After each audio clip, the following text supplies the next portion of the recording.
Most people think the Appalachian Mountains sleep at night. That once the sun drops behind the ridges, these hills turn into nothing but quiet shapes against the sky. Peaceful, sacred, undisturbed. But that's a lie only outsiders believe. Because out here, in the real Appalachia, the mountains don't sleep. They breathe. You can feel it the moment the last bit of daylight drains from the treetops. The air changes. It gets heavier, colder, still, but never silent. The branches start whispering like they're passing a message from one ridge to the next. The dirt road you're driving on suddenly feels narrower, like the forest is leaning in. And no matter how many times you tell yourself it's all in your head, you get that feeling. That prickling under the skin.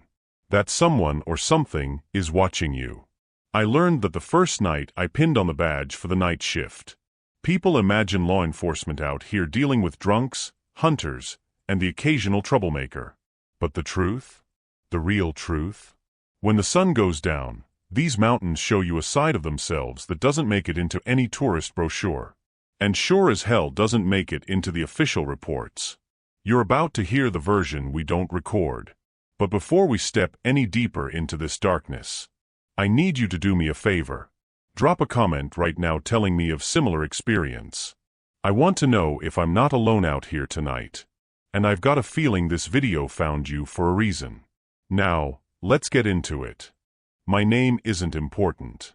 Not for what I'm about to tell you. All you need to know is that I've worn a deputy's badge on the night shift in these mountains for a little over 12 years, long enough to understand that the darkness out here isn't empty. It listens. It remembers.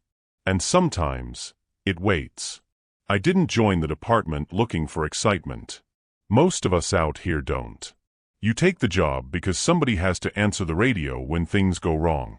Somebody has to be the one who drives into the places folks whisper about but never visit after sundown. And for the first few years, I tried to convince myself that the strange things I saw were just the usual tricks of fatigue. Shadows moving because the headlights hit the branches wrong, voices carrying weird because the valley bends sound in ways city people don't understand. Little things you can blame on lack of sleep and long nights. But little things, they add up. See the land out here. It has a way of pressing its history into you. Most places forget. These mountains don't. Every ridge, every creek bed, every abandoned home choking under ivy, it all holds on to whatever happened there, like the dirt refuses to let old stories die. And when you spend enough nights driving roads without names, weaving between trees older than every building in the county, you develop a kind of respect for this place. A deep, uneasy respect. I learned to keep my voice low when the woods went quiet. I learned not to linger when the wind stopped moving but the leaves kept rustling. I learned that when the animals disappear, something else is moving through. And I'll be honest with you. I'm not telling these stories to scare you. Fear doesn't interest me. I'm telling them because after 12 years of reporting the things that can be explained, I've got a handful of nights I still can't. Nights the badge couldn't help me. Nights the radio felt more like a thin thread between me and the rest of the world. Nights where I realized the mountains weren't just landscape. They were witness. They saw things long before I was born, and they'll see things long after I'm gone. Some places forget. These hills never do. And the night this first call came in, they remembered something I wish they hadn't. It started on a fog-heavy October night. The kind of night where the mist moves like it has its own pulse, and every sound feels too close, like the dark itself is leaning over your shoulder. That was the night I realized the mountains weren't just awake. They were watching. You don't truly understand Appalachian isolation until you've driven it at 3 a.m., headlights swallowed whole by the trees, the world outside your windshield shrinking into a tunnel of dim yellow light. Folks from the cities talk about getting away from everything. Out here, everything gets away from you. The land doesn't spread out, it closes in. The forests rise like walls, thick with underbrush that hasn't seen direct sunlight in years. The kind of dark green that feels alive when the wind moves through it, and even more alive when it doesn't.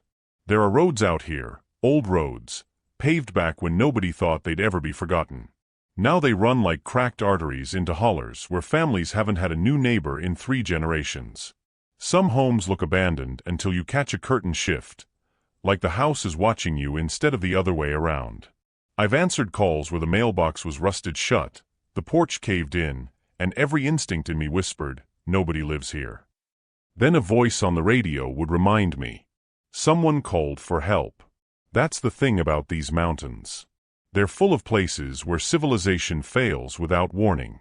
Radio signals don't just cut out, they die. No static. No warning. 1 minute you're talking to dispatch, the next you're alone in a silence so complete you can hear your own pulse behind your ears. GPS? It'll spin itself in circles like a drunk man, pointing you straight off the map, then giving up entirely. You learn to trust landmarks, bent fence posts, a single porch light half a mile away, the echo of a creek you can't see. And backup? Well, backup exists. But these are the kind of hills where a 5-minute drive turns into 20, and a 20-minute drive turns into, "We'll get there when we get there. Keep yourself alive until then." You learn not to ask for help unless you absolutely need it. And even then, the mountains might decide you're asking too late. There are communities out here that want it that way. Not hostile, not criminal, just separate. People who live by their own seasons, their own rules, their own kind of quiet. They'll wave from their porches, but you can tell in their eyes. They don't want the outside world wandering too far in. And honestly, I don't blame them. Some of the hollers aren't forgotten by accident. Some are forgotten because remembering them feels dangerous.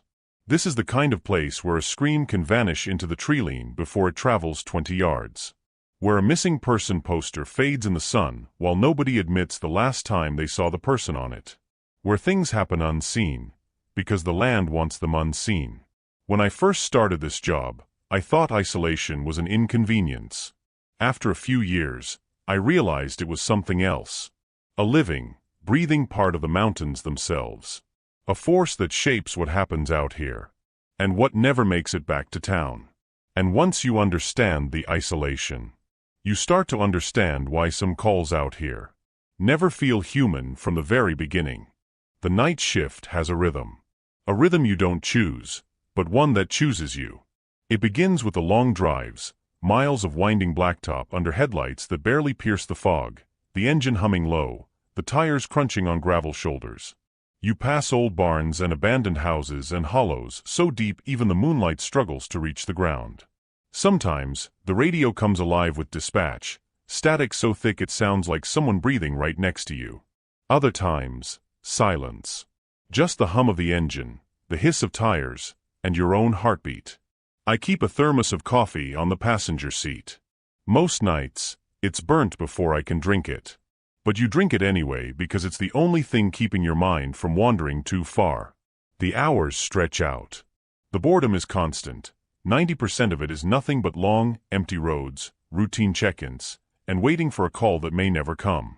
Then comes the other 10%. The 10% that makes you swallow hard, glance over your shoulder, and wish the radio would crackle back to life so you had an excuse to move.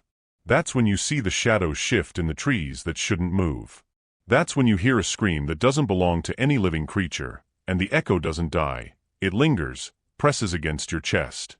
That's when you find a set of footprints leading deep into the woods, and no one is there. These are the moments I never recorded. Not because I didn't want to. Not because I doubted them. But because some things out here aren't meant to exist on paper. And yet they're real. All of it. The night shifts don't just test your patience. They test your mind. They teach you what the mountains already know. That the quiet is never empty, and the dark is never alone.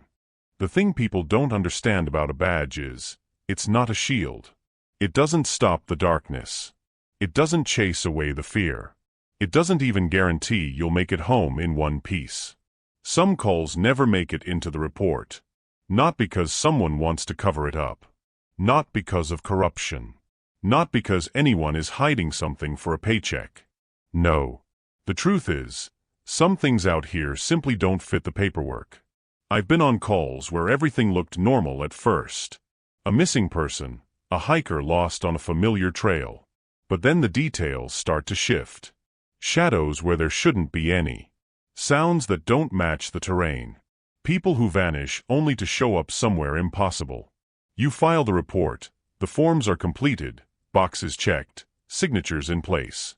And yet, you know deep down that the truth, the real truth, can't be captured in a line on a page.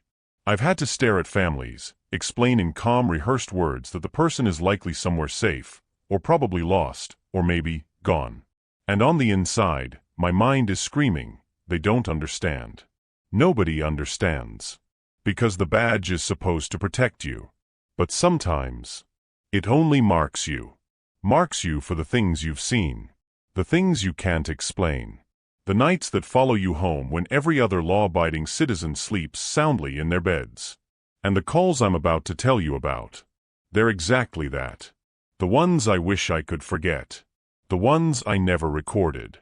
The ones that make you question if anyone at all, can survive out here without the mountains remembering.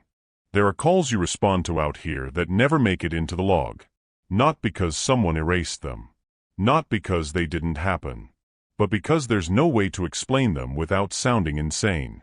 I've heard a breathing in the woods that wasn't human, slow, deliberate, echoing off the hills, moving with me even when I stopped.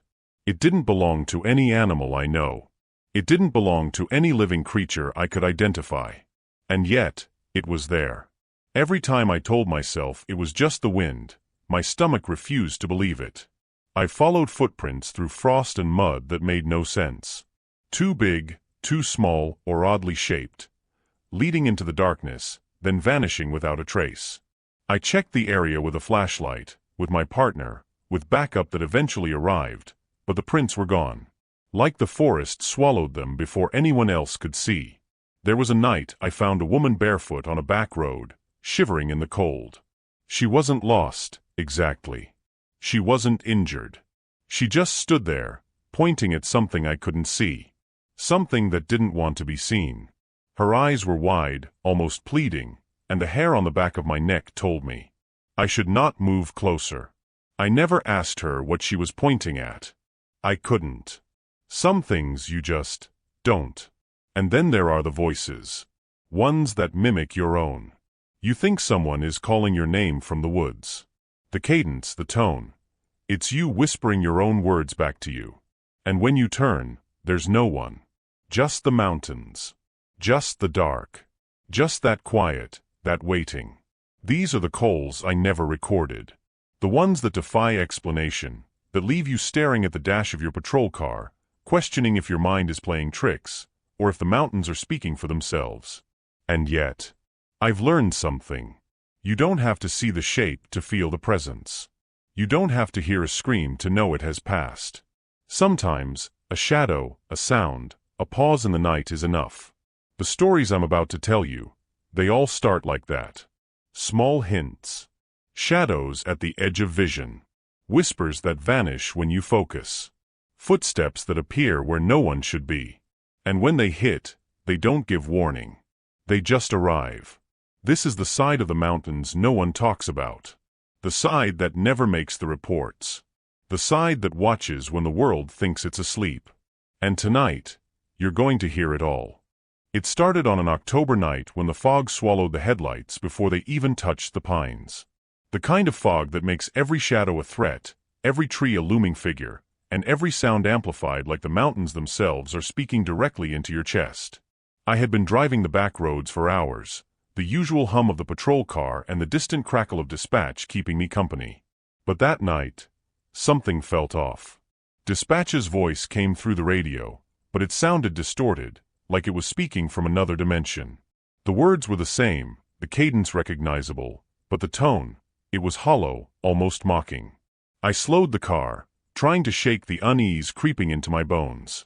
The fog pressed against the windshield, thick enough that the yellow beams of the lights didn't reach 20 feet ahead. The trees leaned inward, closer than they should have, as if they were eavesdropping. And then I heard it. A sound so faint at first I thought I imagined it, a breathing. Slow, deliberate, coming from deep in the woods. Not human. Not any animal I knew. But it was there. Watching. Waiting. I remember gripping the wheel tighter, telling myself it was nothing. That these mountains played tricks on every rookie, every seasoned deputy, every fool who dared the night shift. But that night, I learned that some things out here are very real and very wrong. The fog didn't lift. The radio didn't clear. And whatever was waiting in the woods, it knew I was coming. That night changed everything. It shifted how I saw these mountains, how I listened to them, how I understood the darkness. And it all began with that first call, the one I never recorded. You ever have a night that feels wrong before anything even happens? A night so heavy, so still, it's like the world is holding its breath, waiting for something to crawl out of the dark? That was this night. An October night where the fog didn't roll through the mountains like it usually does. It sat there, thick, unmoving, smothering the ridgelines like a blanket pulled too tight over something struggling underneath. I remember pulling off at the overlook on County Road 7, trying to convince myself that the cup of gas station coffee burning my tongue was actually helping me stay awake. It wasn't. It tasted like someone scraped the bottom of a rusted tank and boiled whatever they found. But that wasn't what bothered me. Not really. It was the fog. The way it pressed against the cruiser windows like curious hands. The way the pine trees blurred into long black silhouettes, almost human in the corner of your eye. The way the headlights barely stretched a few yards ahead before being swallowed whole. Nights like this make you feel small. Like the mountains aren't just sitting there, they're watching, listening, waiting for you to make a mistake. And as tired as I was, as bored as I thought this shift was going to be, something deep in my gut whispered that this night was different. That this was one of the nights the mountains remembered. Before I take you any further, before I drag you into what really happened out there, I want you to do one thing for me. Subscribe to this channel. Because if I'm going to tell the truth about the things we never recorded, I need to know you're here with me. I need to know I'm not the only one who feels something watching from the dark. Now, let's go a little deeper into the fog. I was just starting to convince myself the quiet was a good sign when the radio snapped to life. Not with a clean transmission, but with static so thick it sounded like someone trying to speak through a mouthful of gravel. The kind of distortion that makes you sit up a little straighter. The kind that tells you the night's about to turn. Through the static, dispatch's voice finally broke through, warped and thin. Unit 3, we've got a, sound complaint. Caller says someone's screaming in the woods. Not human screaming. Not human. You'd be surprised how often people say that out here. Most of the time it's coyotes, starving, territorial, or just singing to each other across the ridge. They can mimic almost anything when the hunger hits. So normally I would have just sighed, tossed back another sip of terrible coffee, and chalked it up to someone new in town hearing Appalachian wildlife for the first time. But tonight, dispatch didn't sound bored. Didn't sound routine. There was a tremor under her words, something tight, like she didn't want to repeat what the caller said. Like she hoped I'd ignore it. I knew right then this wasn't just another coyote night. Not with the fog. Not with the silence. Not with the way that static clung to the radio long after she stopped talking. As if something else was breathing on the line. So I put the cruiser in drive, turned toward the tree line, and went to answer a sound we were never supposed to hear. The closer I got to the address dispatch gave me, the thicker the fog became. Not rolling across the ground like weather should, but hanging in the air like smoke from a fire you can't see. The headlights didn't cut through it. They just disappeared into a glowing white wall a few feet ahead, like the night was swallowing the light before it reached the ground. Even the red and blue cruiser lights, usually bright enough to stain the trees, dissolved into the haze. That's when you start feeling claustrophobic.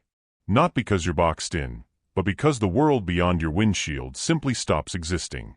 Her house sat at the end of a gravel drive, half hidden by the fog and the pines crowding close around it. And there she was. A young woman on the porch, arms wrapped tight around herself, shivering even though the night wasn't cold enough for it. But it wasn't the shaking that got to me. It was her eyes. She wasn't looking at me. She wasn't looking at the cruiser. She wasn't looking anywhere a person normally would when waiting for help. She was staring past me. Past the gravel, past the road. Straight into the tree line, like she expected something to step out at any second. When I got out and approached, she didn't blink. Didn't look away. Her voice was thin, tight, like she'd been holding her breath for too long. It wasn't an animal, she said. Then she swallowed hard before finishing. It talked. Not in words, but it talked. And the way she said it.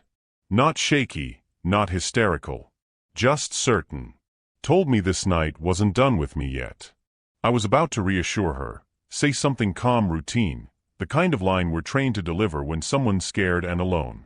But I didn't get the chance. Because before I could take another step, something in the woods exhaled. Not far away. Not deep in the timber. It came from right at the tree line, close enough that every instinct I had snapped to attention. It wasn't an animal breath. Not even close. This sounded like a person trying to breathe through water, like lungs filling and emptying with something thick and wrong. A low, wet drag of air followed by a ragged, choking release. Not rhythmic. Not natural. Just suffering. Aware. The woman's nails dug into the porch railing, but she didn't scream. Didn't move. She just stared into those trees like she'd heard it before. Me? My hand went straight to my radio. Not drawing my weapon. Not yet. But ready. The kind of ready you only learn after years on the night shift. The forest itself seemed to lean forward when that breathing started. Branches stilled. Fog thickened. Even the insects went silent, like they were waiting for something to reveal itself. I could feel the porch under my boots, but the rest of the world felt suspended. Held in place by that sound. Low. Wet. Ragged. And every bit of training I ever had told me one thing. Whatever was making that sound wasn't afraid of us. It wasn't hiding. It was letting us know it was there. And that it was watching. I lift my radio, thumb already on the button, trying to keep my voice steady. Dispatch, I hear. And before I can finish, it stops. Not fades. Not drifts off. Just stops, like a hand slamming down on a tape deck. The breathing, that wet drowning rasp, shuts off so cleanly it's unnatural. And the silence that replaces it feels intentional. I stand there with the radio half raised, realizing the woods aren't quiet because the thing left. They're quiet because I spoke. Because whatever's out there heard me. Because it's aware. Listening. Tracking every sound I make like it's waiting for something I don't want to find out. I do the sweep anyway, because that's what the badge demands, even when every instinct in me is begging to stay near the cruiser's engine heat. But there's nothing. No prints in the mud. No broken branches. No shift of wind through the needles. Just a dead, suffocating stillness that feels less like nature, and more like a held breath. The young woman stands frozen on her porch, arms tight around herself, eyes locked on the tree line as if it might blink. She refuses to step inside until I walk her to the door. Even then she hesitates, whispering, "It knows I'm here." Back in the cruiser, I stare at the blank report form glowing on the screen. There's a place for wildlife disturbance. A place for unverified call. A place for domestic noise. But there's no place for what I heard. Nothing in this system accounts for something that listens back. So I write the safest lie I can. Noise complaint, unable to locate. And I don't file it. Some things, the real things, don't belong in official records. They don't fit inside the lines. They don't survive translation into routine. And if they did, nobody would sleep in these mountains again.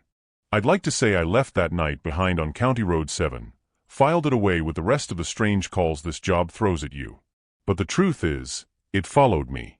I still hear that breathing sometimes. Not in dreams. Not when I'm half asleep and blaming it on memory. No. I hear it on shift, clear as the first time. Always when the woods go quiet all at once, like the whole ridge is waiting for something to move first. It slips in at the edge of my hearing.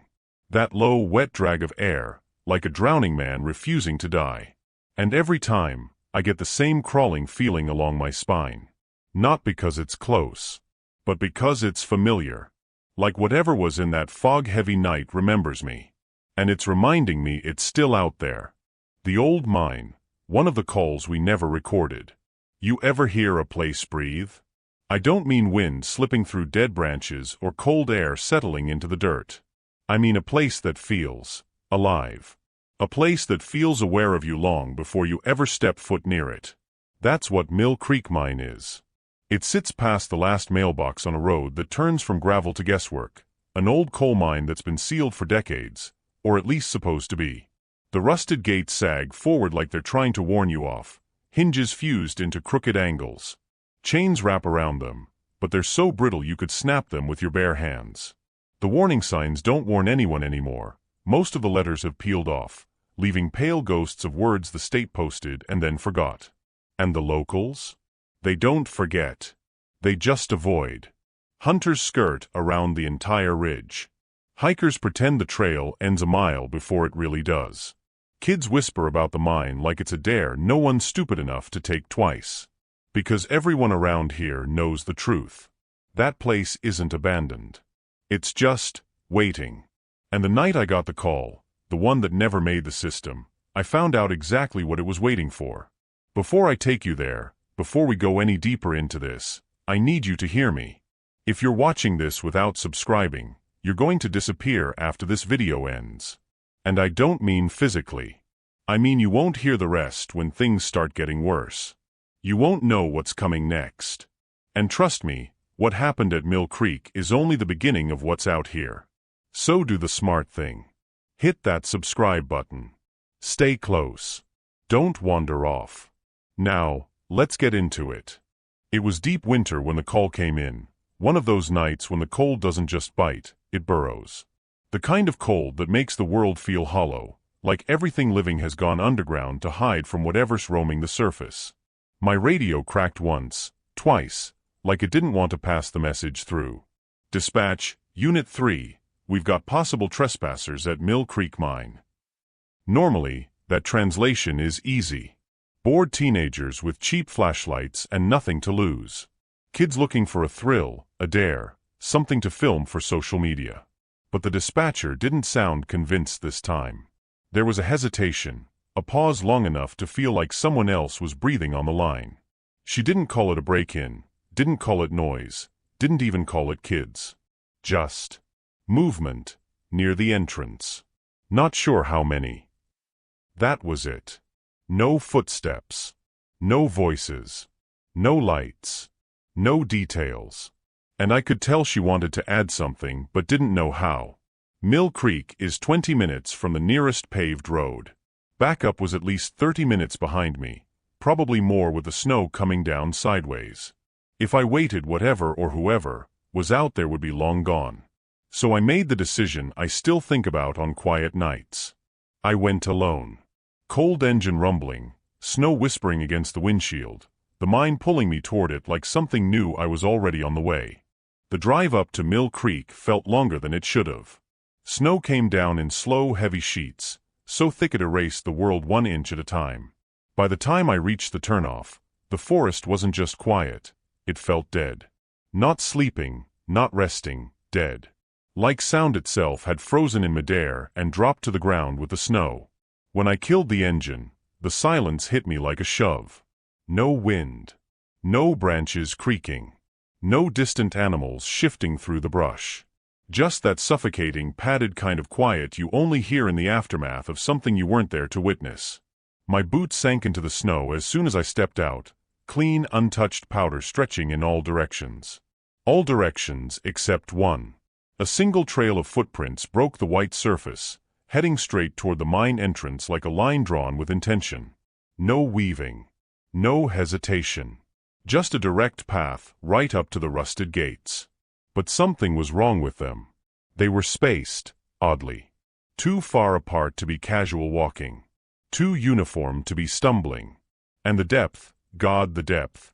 They sank into the snow like whoever made them weighed twice as much as they should have. Maybe more. I crouched, brushing the edge of one print with my glove. The edges were sharp, not softened by melting or drifting snow. Fresh. Maybe minutes old. And yet, there were no return prints. Whoever, or whatever, made them never walked back out. I looked up at the mine gates. The chains that were supposed to keep them shut hung slack, swaying just slightly, like they'd been disturbed. The old metal creaked a little, but not from the wind. There was no wind. It felt like the mountain was holding its breath, waiting to see if I'd take another step forward. Standing there, surrounded by snow and silence and those impossible footprints, I realized something I've never shaken since. Whatever walked into that mine didn't walk in alone. I followed the footprints a few steps closer, and the wrongness of them settled into my gut like a stone.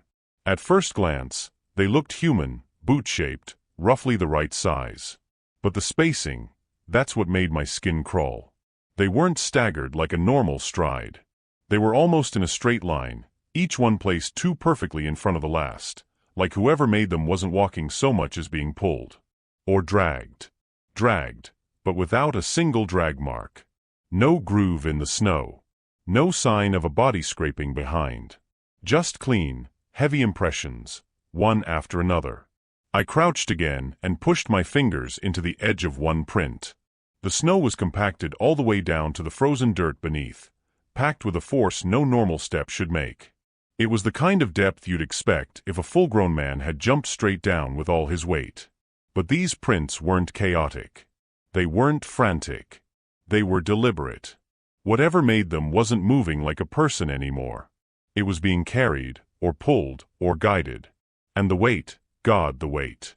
Either it was something massive pretending to be human, or it was something human being taken somewhere it didn't want to go. Either way, the tracks told me one thing. Whatever entered that mine went in under something else's control. The gates shouldn't have been open. Those rusted things hadn't swung in years, not without a crowbar, a tractor, or a miracle. But there they were, yawning inward like they'd been waiting for me, chains hanging loose and untouched. No scuff marks on the metal, no disturbed snow around the hinges, no sign anyone had muscled their way inside. It was like the mine had opened itself. I stepped closer, and the cold that rolled out of the tunnel wasn't the kind that comes from stone or sealed darkness. It moved in a rhythm, slow, steady, deliberate. Not a gust, not a draft. A breath. Warm air pushed against my face, followed by a colder pull, like something deep inside was inhaling and exhaling through the narrow throat of the entrance. The kind of breath that carries weight behind it, like lungs the size of a room expanding somewhere under the mountain. It wasn't the wind. There was no wind. That mine was breathing. And every instinct I had told me it already knew I was standing there. I stopped at the very edge of the entrance, right where the snow gave way to bare rock, and I couldn't make myself take another step. Not because I was scared. I've been scared before. Fear is sharp, fast, electric. Fear hits the nerves. This was different. What I felt standing there was older than fear. More honest. More primal. It was the same instinct that tells a deer not to drink from a still pond, or a dog not to enter a dark room. Something deep in the backbone whispering that the darkness ahead wasn't empty. It was occupied. I leaned forward just enough to look into the shaft. My flashlight cut only a few feet in before the black swallowed it whole, like the mine didn't just contain darkness, it produced it. Then it happened again. That wave of warm air rolled out of the tunnel and hit me straight in the face. Not a random patch of trapped heat. Not stale air drifting from an enclosed space. No, this was moving with purpose. Pushing outward. Reaching. It carried moisture. A faint metallic smell. And something else. Something that made my stomach tighten. Warmth. True, living warmth. And in the dead of winter, standing in snow up to my ankles, that warmth didn't make sense. It didn't belong. It felt like it came from a body, not stone. For a moment, I swear I felt it brush past my cheek, soft, deliberate, like the mine was leaning forward, trying to scent me. I tightened my grip on my flashlight, took one step back, and that warmth vanished instantly, sucked back into the dark as if whatever exhaled had retreated. Like it was waiting for me to come closer. Like it wanted me to meet it halfway. That's when I knew. If I crossed that threshold, I wasn't coming back out the same. If I came back out at all.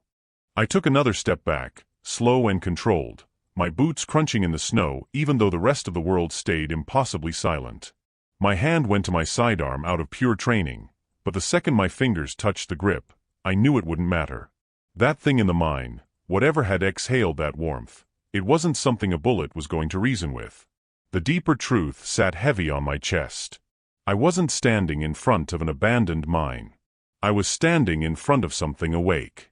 The kind of awake that doesn't blink, doesn't breathe the way we do, doesn't need light to see you. I could feel it inside the darkness, aware, patient, aware of me. Not curious, not threatened, just waiting.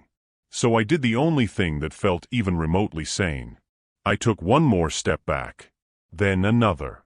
Not turning my back, not running, not giving it the satisfaction.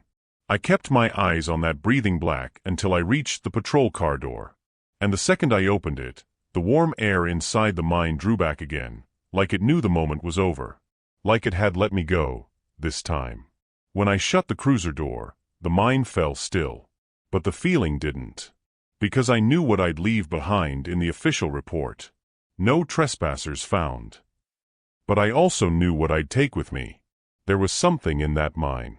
And it didn't care about laws, chains, or the winter cold. It cared about who crossed its threshold. And who didn't. I wrote the report in the quiet of the patrol truck, the engine still ticking from the cold. My hands weren't steady, so I kept them under the desk light until they stopped shaking. I typed the words the county wanted, the words that would keep the paperwork clean and the questions fewer. No trespassers found. Nothing more. Nothing less. A simple line to bury the night. There was no mention of the breath that wasn't a breath. No mention of the voice that didn't come from a throat. No mention of the thing that stood in a place where nothing living should have been standing at all. I closed the report, stamped it, and sent it into the system, one more falsehood filed under routine patrol activity. And as the screen dimmed, I felt it again. The same pressure from the mine, the same awareness. The mountain wasn't empty. The mountain wasn't quiet. And long after the report was submitted, I knew the truth was still awake and listening. Before even starting the cruiser, I paused. The recorder blinked back at me from the dashboard like it knew too much. One look at that footage, and anyone could see what I'd felt, what had been breathing in the cold, what had watched me from inside the mine. I hit delete. Not because I was covering for mistakes. Not because I wanted to bend the rules. I did it because some things aren't meant to be watched twice. Some truths are safer when they only exist in memory, lingering in the dark where they belong. And as the snow whispered against the cruiser windows, I realized the mine wasn't done with me. It never would be. The scream down Old Church Road is the next of the call we don't record. They call it Old Church Road. But that's giving it too much credit, as if it were a road at all. GPS avoids it. The kind of place even locals pretend doesn't exist. One narrow lane, asphalt cracked and overgrown, slicing through forest so thick it feels like the trees are pressing in, watching, waiting. No houses. No lights. No pull-offs. Just darkness swallowing everything. People don't break down here. Not by accident. Not by choice. You drive down this stretch, you're on your own. And something about the isolation. Something about how the night moves in these woods. It doesn't just hide you from the world. It hides the world from you. But at 2:07 a.m., Old Church Road finally made its move. Dispatch radioed in, a tone that only comes through when something's wrong in a way training doesn't cover. A caller reported a man screaming for help. Not shouting. Not crying. Screaming. Raw. Sharp. Too clear for that hour of the night. Before I could even reach for the mic, a second call came in. Same voice. Same stretch of road.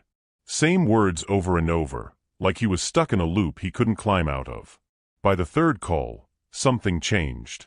The operators didn't say it outright, but you could hear it in the crack in their voices.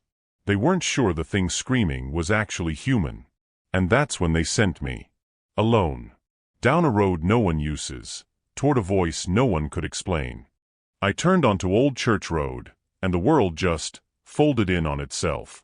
My headlights didn't illuminate the darkness, they drowned in it. The beams only reached a few feet ahead before the black swallowed them whole, like the forest was drinking the light faster than the cruiser could make it. The deeper I drove, the more the trees pressed inward. Their branches clawed over the lane, arching together overhead until the sky disappeared. No moon, no stars, just a tunnel of wood and shadow closing around me inch by inch. It felt less like a road and more like an airway narrowing. And the scream, the one that pulled me out of bed, the one that sent multiple callers into panic, was gone. Not faded. Gone. Cut off so cleanly it was as if something had placed a hand over the man's mouth and just held it there. A strange stillness settled over the asphalt, the kind that doesn't belong outdoors. The kind of silence that feels deliberate. Like the whole road was waiting, listening, holding its breath for me to get just a little farther in. And as I rolled deeper into that suffocating darkness, the cruiser felt smaller, the forest felt alive, and I started to realize whatever had been screaming might still be out here. Just quiet now. And watching. Halfway down that cursed stretch, something stepped into the beam of my headlights. No sound. No warning. Just there, a figure standing dead center in the lane, like he'd been waiting for me to reach that exact spot. A man. Or something wearing the shape of one. His skin looked bleached by more than fear, pale in a way that didn't belong to the living. His clothes were torn, threads hanging like he'd been dragged across the ground or pulled through branches that didn't want to let him go. And his hands. God. They weren't shaking like someone cold or traumatized. They vibrated, fast, unnatural, like every muscle inside them was misfiring at once. I hit the brakes hard. The cruiser stopped. But he didn't react. Not to the engine. Not to the headlights blasting straight into his face. Not to me leaning forward, trying to see if he was even breathing. He just stood there, motionless, rigid, eyes locked over my shoulder like something behind me had frozen him in place. Not looking at me. Looking through me. And in that moment, with the forest pressing in and the night holding its breath, I felt something I don't often feel on duty. The sense that I was interrupting something. Something he wasn't allowed to turn away from. Something that didn't want me there. I eased the door open, letting the cold press against me before I stepped out, slow, deliberate, one hand resting near my holster, not out of aggression but out of the kind of caution your body defaults to when it senses something your mind can't name yet. Gravel crunched under my boots, loud in the kind of silence that feels staged. I kept my voice steady, projecting it across the beam of the headlights. "Sir, do you need help?" Nothing. No blink. No shift of weight. No breath fogging the air in front of him. It was like speaking to a photograph, one someone had left standing in the road, facing the wrong direction, locked onto something I still couldn't see. And then, without a twitch of warning, without so much as he inhaled to prime the motion, he moved. Not stepped. Not stumbled. Bolted. A straight, explosive sprint, not into the trees, not down the road, directly at the cruiser. I didn't have time to shout, to reach for my radio, to even process the decision. 1 second he was a statue in the headlights. The next he was a streak of torn fabric and pale skin hurtling forward like something had yanked him. He hit the front of the cruiser chest first. The impact wasn't human. It was violent, a wet, crushing thud that carried through the metal and into my ribs, loud enough that I knew, without a doubt, that no one should have stayed conscious after that. He should have dropped. He should have folded. He should have been lying there, broken. But nothing about him followed the rules of being alive. I rounded the hood in a sprint, boots sliding on damp asphalt, adrenaline already spiking hard enough to blur the edges of my vision. And there was nothing. No man lying on the ground. No shape dragging itself into the trees. No wheezing, no screaming, no footsteps fading into the dark. Nothing. Just the empty stretch of road, silent and suffocating, like the world had swallowed him whole the instant he left my sight. I swept the beam of my flashlight across the asphalt, nothing but the steam of my own breath drifting through the light. No tracks. No scuffs. No blood. No disturbed leaves at the edges of the road. But when I turned back toward the cruiser, my stomach dropped. The front hood was dented in. A clean, unmistakable impact, exactly where his chest had slammed the metal. A dent that deep meant a real body hit it. A real person. With real weight. But the road stayed empty. The forest stayed mute. And the only thing I could hear was the uneven rhythm of my own breathing, bouncing back at me from the trees like the woods were listening. Later, when things calmed down enough for statements, I went back through the list of callers. Every single person who dialed and claiming they'd heard a man screaming for help on Old Church Road. Not one of them, not a single caller, ever saw a man. They all told me the same thing. We didn't see anyone. We just heard him. Different people. Different locations. Different phone calls. But the descriptions were identical, down to the exact wording. They said the voice didn't sound desperate in the way a real person sounds when they're fighting for their life. It didn't rise and fall with panic, didn't crack, didn't change. There was no struggle in it. Instead, it sounded flat, cold, repeated, like the tone of someone reciting a line they couldn't stop saying. A message trapped on a loop inside a throat that wasn't fully human anymore. They didn't hear a cry for help. They heard someone forcing out the idea of help over and over, like a puppet made of lungs and air. And every caller said the same chilling thing. It sounded like a voice that didn't want to be saying what it was saying. The woman on Miller's Ridge was another call we didn't record. Some calls stay with you, not because of what happened, but because of what didn't. You can drive a lifetime in these mountains and never forget the nights that quietly change you, the ones that leave a weight in your chest long after the shift ends.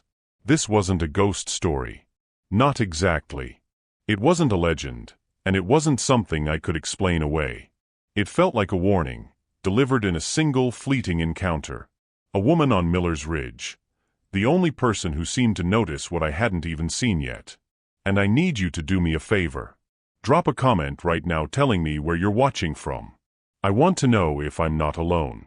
And I have a feeling this story found you for a reason. Now, let's get into it. Miller's Ridge isn't a road you stumble across. It's a road that finds you, whether you want it to or not. Narrow, elevated, and carved into the mountains like a scar, it hugs the tree line so closely there's barely room to pass. No streetlights, no shoulder, just asphalt swallowed by shadows that move with the wind. Locals whisper about it, especially at night. They say the road talks back, an echo in the trees, a shift in the air, footsteps that vanish before you can see them. Some swear you can hear your own heartbeat there, amplified, stretched, like the ridge itself is listening. Late-night drivers avoid it entirely. Even people who grew up here won't take Miller's Ridge after dark, and for good reason. Stories float through the county about people getting turned around, losing minutes or hours, that they swear weren't lost anywhere else. Time itself seems different up here. And that night, just past 2 a.m., I got the call. Dispatch's voice crackled over the radio, tentative, unsure, as if even she wasn't certain what she'd heard. A woman, standing on the ridge road, waving down cars. Except there were no cars. Only mine. I gripped the wheel tighter, feeling that familiar weight settle across my chest. Some calls don't warn you. Some calls hit you the moment you answer. Miller's Ridge isn't a road you stumble across. It's a road that finds you, whether you want it to or not.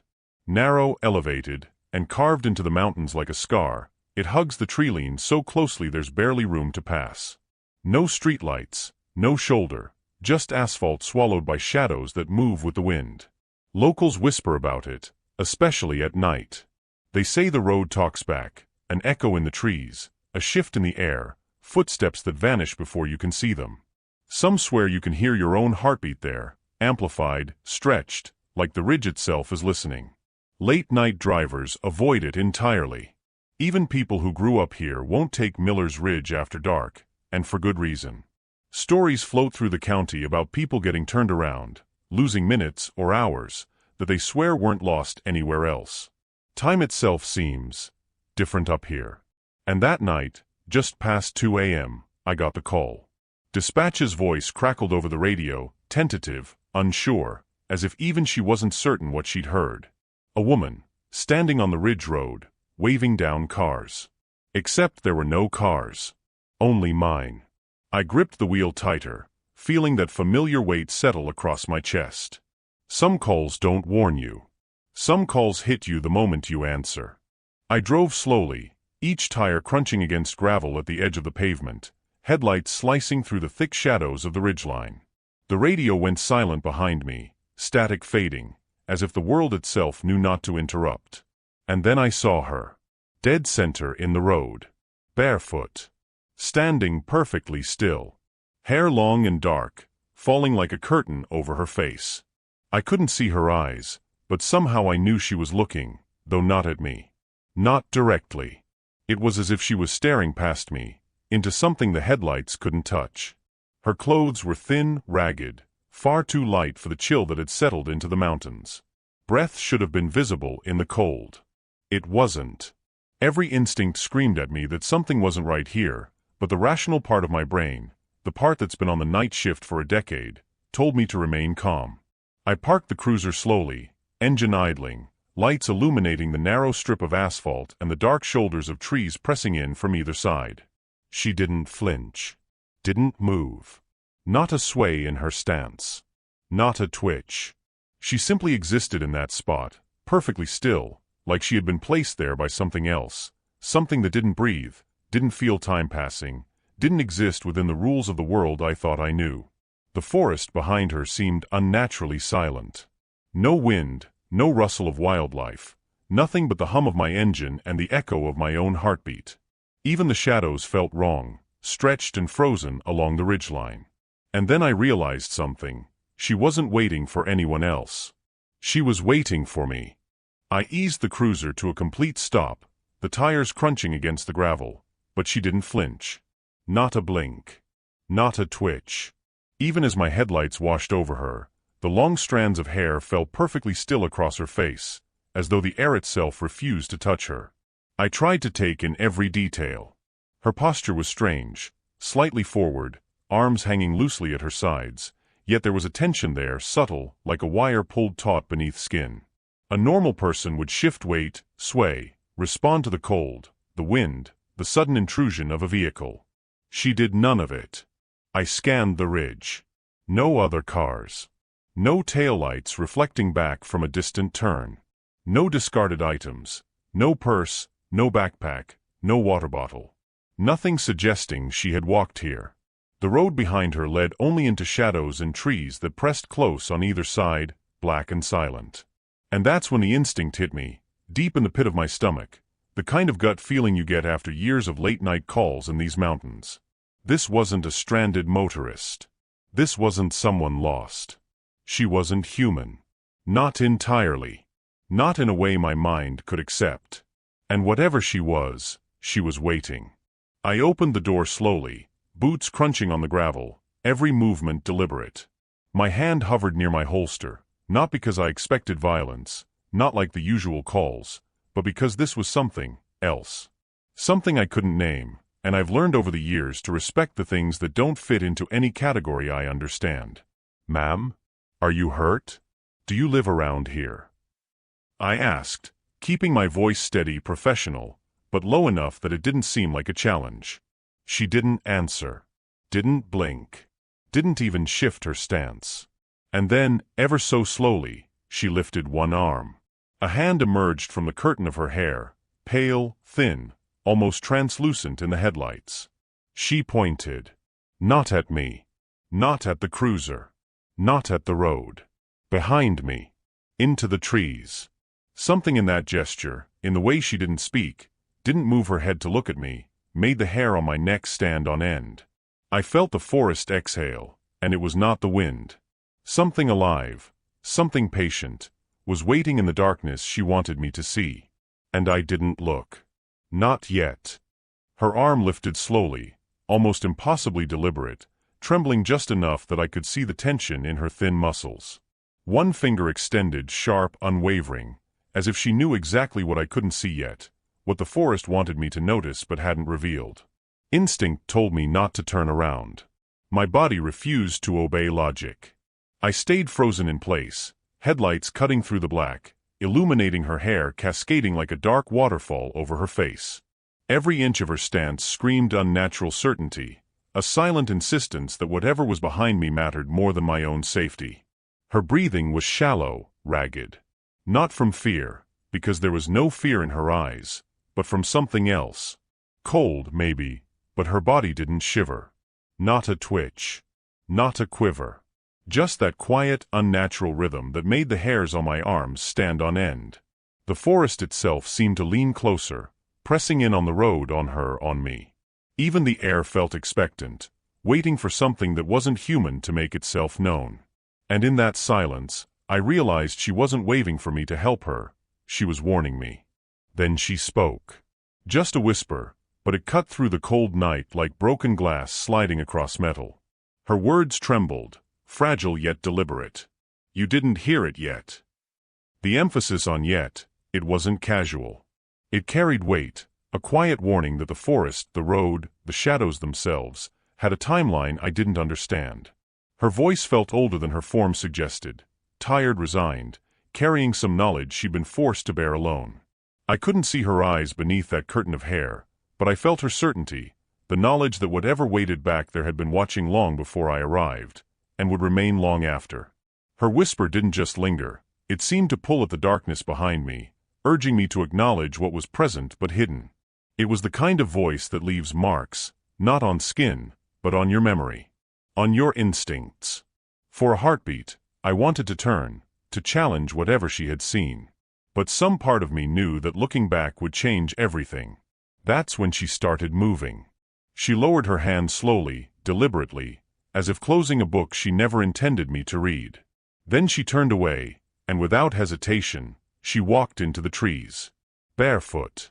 On a night cold enough to bite through shoes, socks, and even the thickest soles, yet she moved like the frost didn't exist, effortless, silent, impossible. Her thin clothing offered no protection, but she didn't shiver. Not once. I stepped out of the cruiser, heart thumping in my ears, and followed, taking only a few steps. I had to see where she went, but almost immediately, the world around me changed. The normal hum of the forest, the way leaves whispered under the wind, even the distant calls of nocturnal animals, it all vanished. Silence didn't just fall. It pressed down, thick and suffocating, like the trees themselves had lungs and were inhaling around me. Every sound I made, the crunch of my boots on gravel, the shift of my weight, felt amplified, echoing in a space that should have been absorbing it. My breathing became loud, intrusive. And I realized, as I froze in place, that it wasn't just the forest holding its breath. It was listening. There was a presence in that silence, patient, intelligent, and aware. And she, the woman, had led me right to it. I couldn't see her now, swallowed by the blackness between the trunks, but I could feel her watching me leave a trail behind, even without footprints. My instinct screamed at me to step back, to retreat to the safety of my cruiser, but something deeper kept me rooted in place. The forest around me felt alive. The air itself seemed to pulse, exhaling and inhaling like something with lungs, something waiting, something aware that I was there. Each step I took felt like trespassing deeper into a secret that wasn't meant for human eyes. The frost bit harder, yet her warmth, or the warmth of whatever followed her, still lingered in the shadows, a warning that this wasn't over, and that this encounter would follow me long after the road swallowed her figure. I stopped. Not because I wanted to, but because my body screamed that this wasn't a place I was meant to step further into. That same instinctive reaction you get when a wild animal stares you down from the brush, something primal that says retreat now, or you won't leave. My boots pressed against the frozen asphalt and the edge of the tree-line, and every fiber of me wanted to turn and run, but my eyes kept darting toward where she had vanished. The forest felt full. Not empty, not just dark, but alive. Something pressed in behind the first row of trunks, just out of reach of the headlights, just out of the corner of my vision. I couldn't see it, couldn't hear it, but I knew it was there. Watching. Patient. Judging. And I knew that if I took another step, I'd be crossing a line that could never be undone. So I backed out. Slowly. Careful. Every step deliberate. My hand hovered near the door, ready to slam it closed, ready to retreat to the safety of the cruiser if needed. I refused to turn my back on the trees until I reached the asphalt, until I was fully within the circle of my headlights. Even then, I kept my eyes on the tree-line, heart hammering, feeling that weight, that presence, even though there was nothing visible, nothing moving. I slid into the driver's seat and locked the doors behind me. I didn't move for a long moment, just listening to my own breathing, and the forest, still suffocating, unbroken, like it had never released me. And I realized something then. Some encounters don't need violence to leave a mark. Some moments imprint themselves on your mind, your body, your instincts, forever. I sat in the cruiser for a few moments, letting the adrenaline ebb slightly, trying to make sense of what I'd just witnessed. My eyes scanned the road and the edge of the tree-line. Nothing.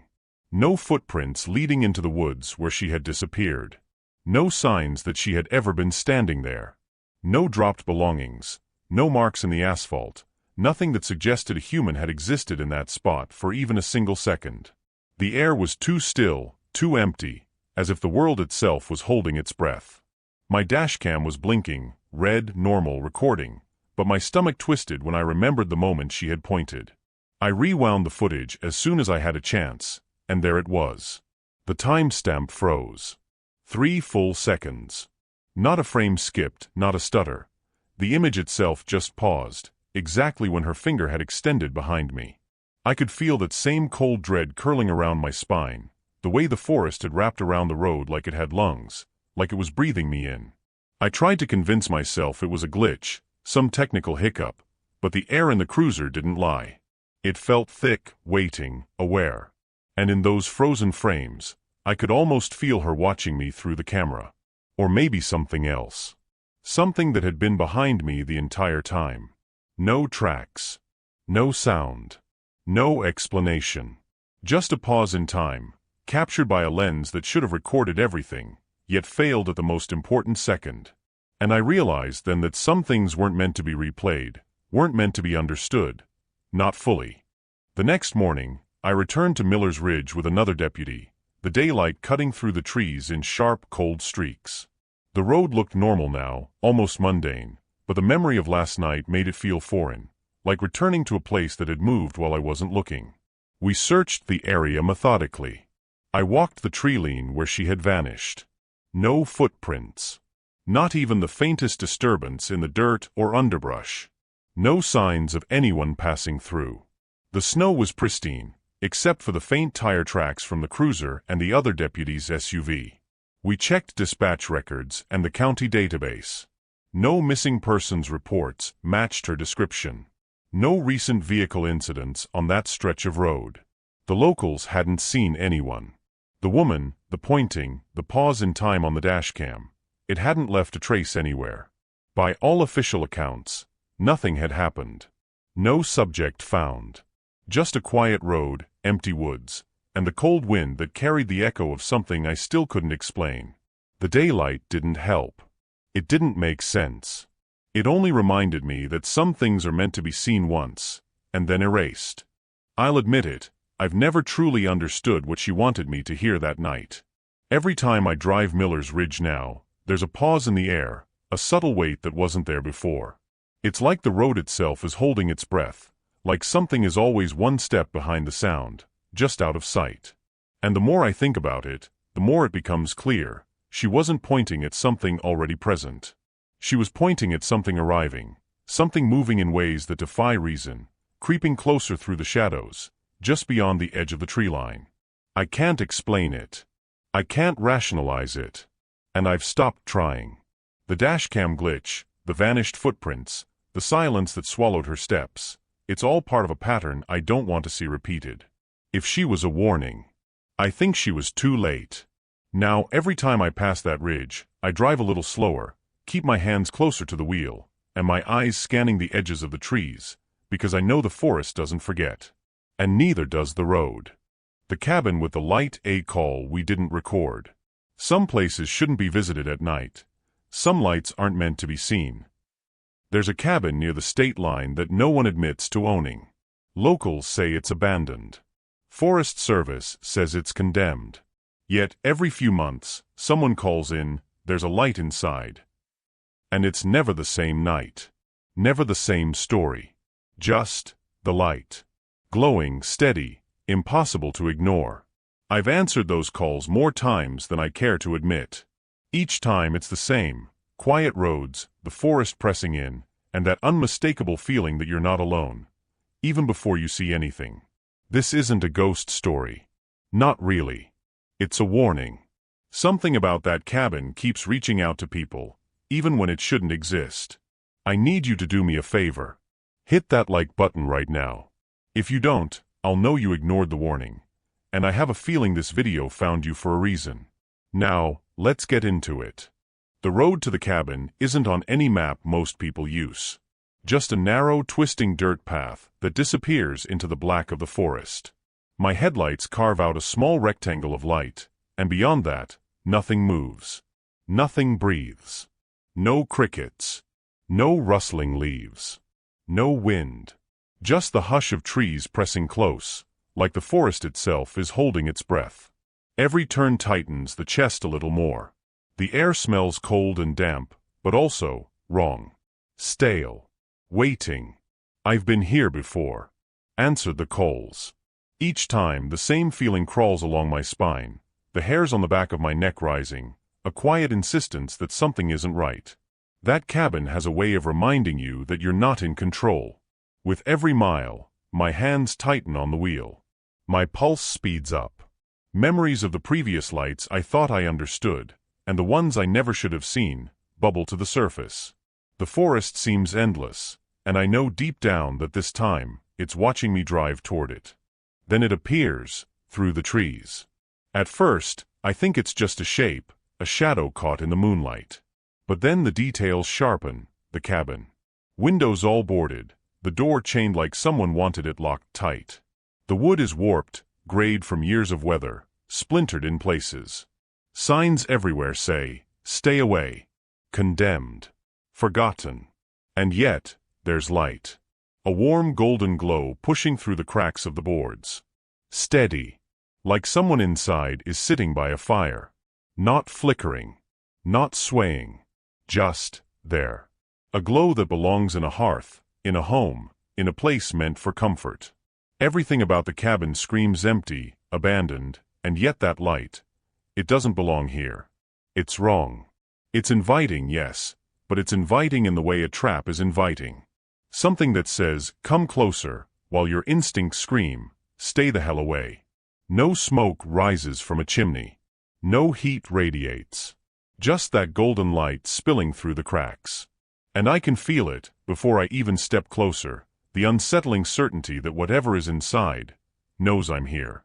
I move slowly, every step crunching against the dirt and loose pine needles, loud in the silence.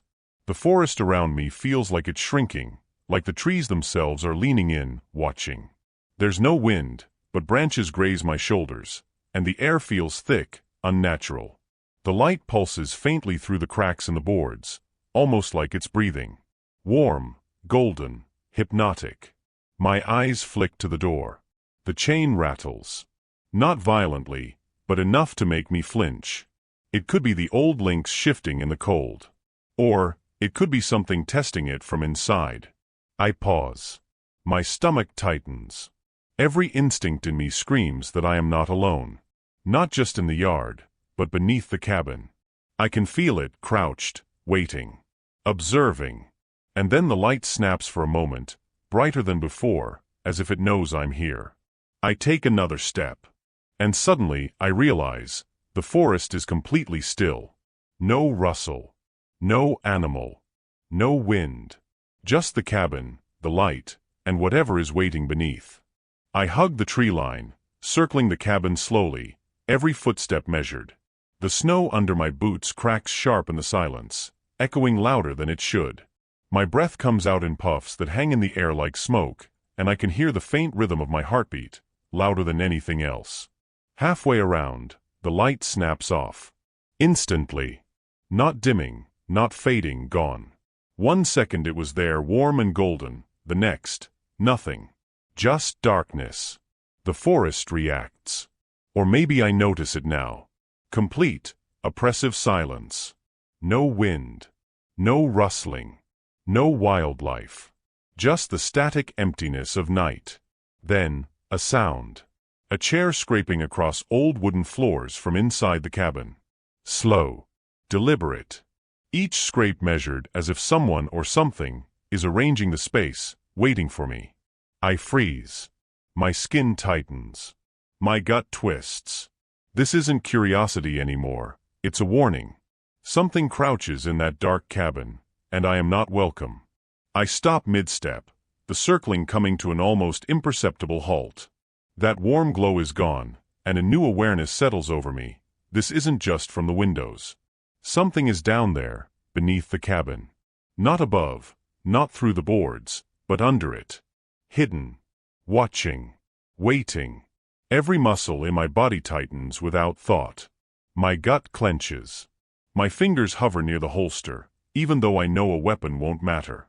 I whisper to myself, almost sarcastically, I don't scare easy, but something's down there.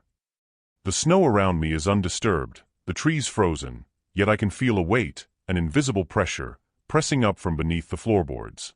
Rationality fights instinct. My mind tries to explain it. Old animals, structural noises, my imagination, but my body refuses the lie. I take another half step, debating whether to look under the cabin. Rationality says no. Wait for backup. Instinct says move. Leave. Now. The cold air presses against my face, but it's not the chill that makes my skin crawl. It's the knowing that whatever is under that cabin is aware of me, and it doesn't want me here. I crouch slightly, leaning closer to the gap beneath the cabin, trying to catch a glimpse of whatever's hiding there. The glow from the windows is gone, yet the air itself seems to pulse with a presence. Cold rises up from the shadows under the floorboards, but not the kind of cold that comes from outside. This is deliberate, unnatural, like the air itself is alive. Every exhale hangs in the space, thick, slow, and almost resisted, as if something is pushing back. I can hear it then, a faint scraping, almost imperceptible, like claws or shoes on old wood. My heartbeat drums in my ears, but I don't flinch. Not yet. I force myself to breathe, to think. I know what a trespasser looks like. I know how someone would move, what their weight would sound like on snow and floorboards. This isn't human. Every instinct, every decade of experience on the road, tells me that. Something is under there, watching, waiting, aware. And for the first time that night, I realized the glow wasn't inviting. It was a lure. I take a slow step back, each footfall deliberate, trying not to make a sound, but knowing it wouldn't matter if whatever is down there wanted me to be heard. My hand hovers near my holster, not out of expectation of violence, but because I need the weight there, the comfort of something familiar in a place that isn't. The cabin sits still, dark now, but the space around it feels alive. The trees press closer, dense shadows pooling between trunks, like the forest itself is waiting for me to make a mistake. Every instinct is screaming to leave, yet a part of me wants to know what's under there, what made that air feel alive, what sat just beyond the floorboards. I pause, and in that pause, the cold air bites deeper, sharper. The silence is complete, but it isn't quiet. It presses on my ears, my chest. I can feel the weight of eyes I cannot see. I swallow hard, forcing my feet to move backward, away from the cabin, toward the car. Every muscle is tense, ready to react, but there's nothing to react to, at least, nothing I can see. Finally, I reach the edge of the tree line, still keeping the cabin in sight. I glance one last time at the boarded windows, the dark space beneath the floor, and something inside me tightens. I know I was meant to leave. I know I wasn't supposed to go closer. And I do. I turn, slowly, deliberately, and head back to the cruiser, the forest behind me full and waiting, silent and patient. Morning light hits the forest like it's trying to reveal everything I didn't want to see last night. I return with a colleague, though my gut tells me I shouldn't need backup. What's under that cabin doesn't wait for company. The frost on the walls glints in the sunlight, delicate yet unnerving, as if the cold itself has been preserved around something that shouldn't be here. The boards are still intact, the door still chained, the windows still boarded. On paper, it's exactly as it should be. But the forest around it doesn't feel right. The shadows linger where they shouldn't, and the air that felt alive last night is still, heavy. We step carefully onto the floorboards. They creak softly, but it's not the same creak I heard scraping from beneath the cabin. That sound was deliberate, patient, like something testing the world above it. I pull up the dashcam footage from last night, more out of habit than hope. The timestamp freezes for 3 exact seconds. 3 seconds, right at the moment the light snapped off, and the woman's finger, the pointing, all of it. It's not a technical glitch. It's a record of something that wants to be seen but not understood. I stare at the cabin in the harsh morning light and realize, darkness isn't what made it frightening. It's that the cabin, the light, the space beneath the floorboards, it's all still here waiting patient, untouched by daylight, untouched by rational explanation. I step closer to the cabin window, the frost biting through my gloves. My breath fogs the glass as I peer inside, and that's when I see it, an imprint pressed into the frost. A hand. Clear, unmistakable. The impossible part? That window is supposed to be boarded shut. There's no way a hand could have touched the inside unless whatever was here moved through walls the way we move through air. I trace the outline with a fingertip, careful not to disturb it, and the cold seems to seep deeper into my bones. My gut tightens. This isn't some trick of the frost. This isn't a prank. Whatever was here last night, it wasn't just visible. It wasn't just light. It was physical, real, waiting, patient, observing.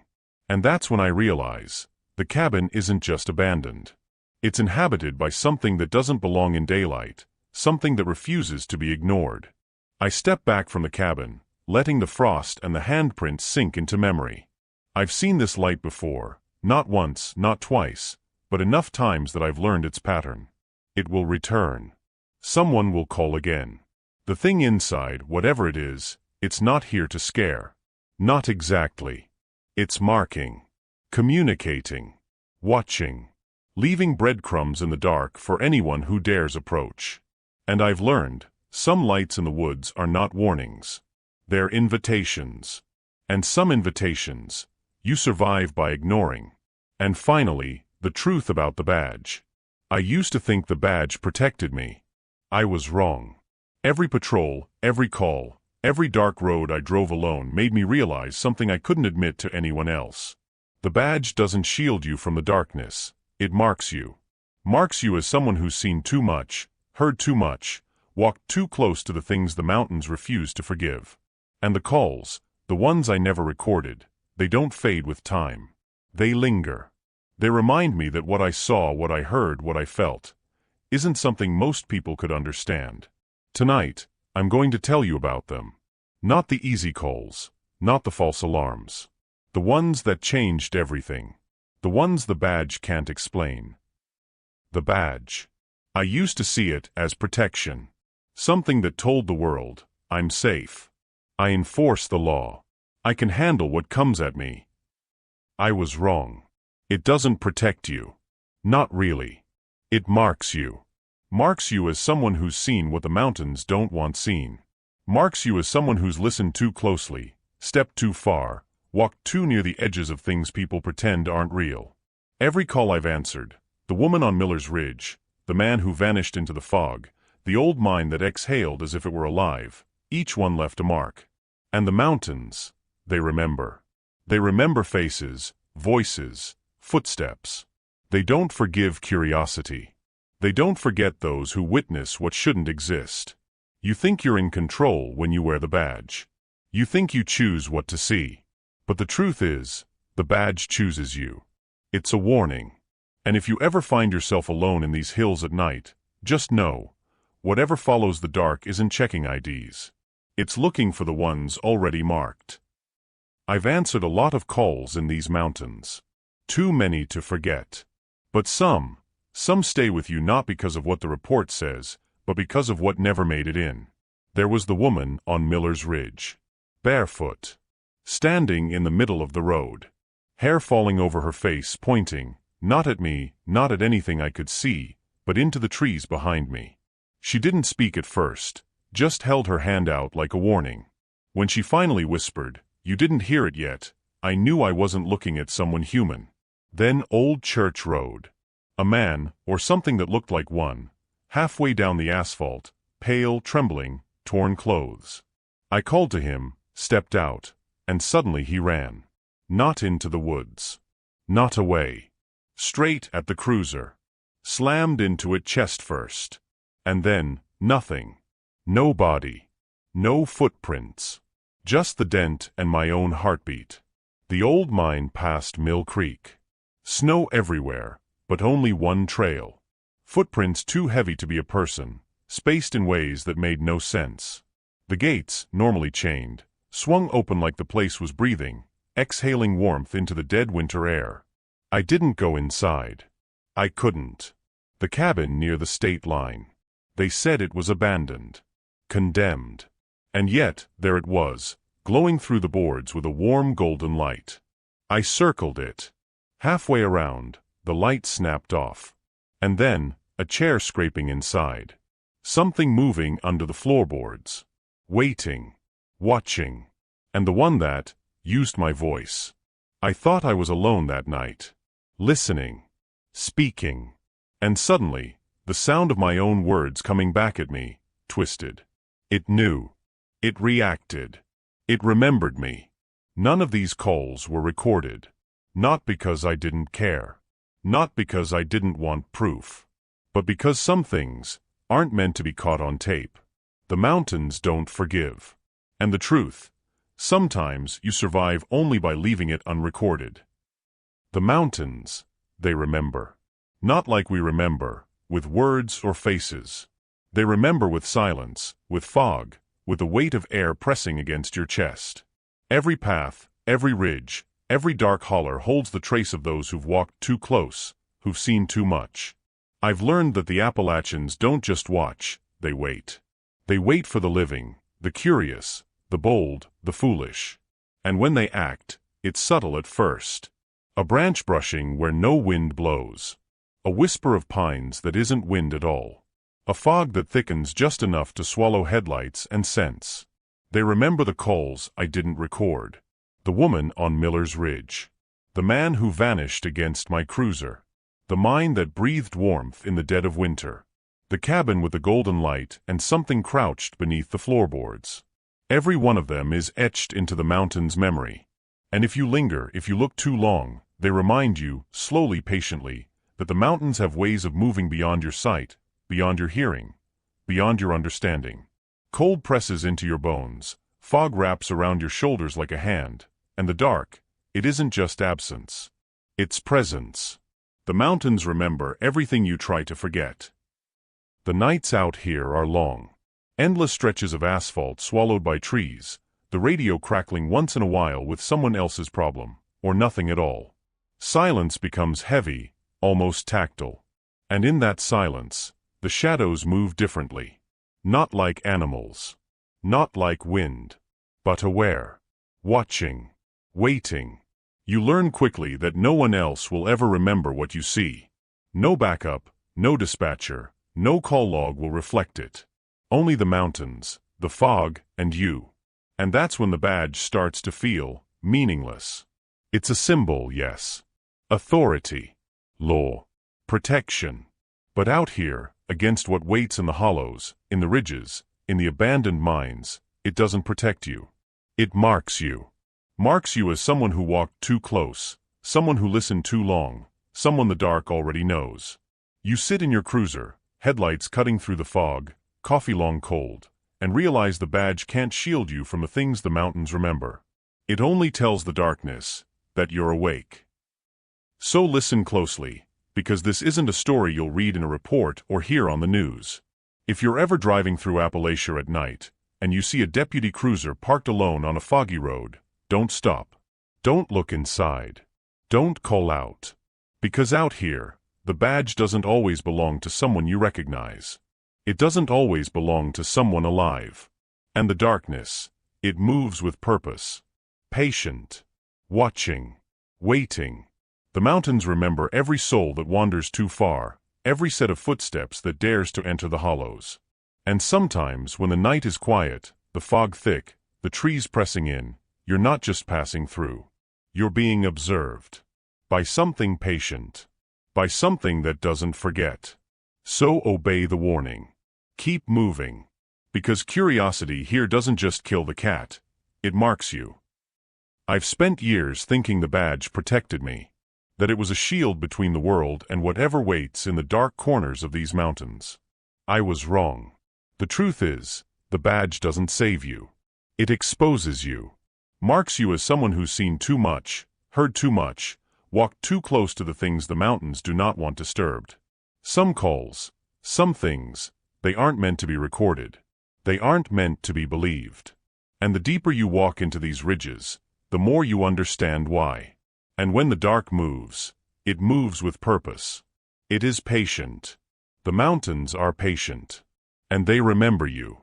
So if you're out there, driving past foggy roads, abandoned mines, cabins with lights that shouldn't exist, remember this: not every warning is spoken. Not every presence is seen. And some of them are still waiting. This has been the Dark Precinct. Another night, another call that shouldn't be forgotten. Review the evidence. Trust your instincts. And whatever you do, don't turn out the lights. Because the dark remembers. It watches. And it waits for the ones who think they're safe. Every shadow you ignore, every warning you dismiss, it notes. And when the next call comes, you'll know why I never stopped. Why I never recorded everything. So here's what I need you to do. Hit like, subscribe, and drop a comment right now telling me if you've ever seen or felt something that shouldn't exist. I want to know I'm not alone in this darkness. The Dark Precinct is watching. And so should you.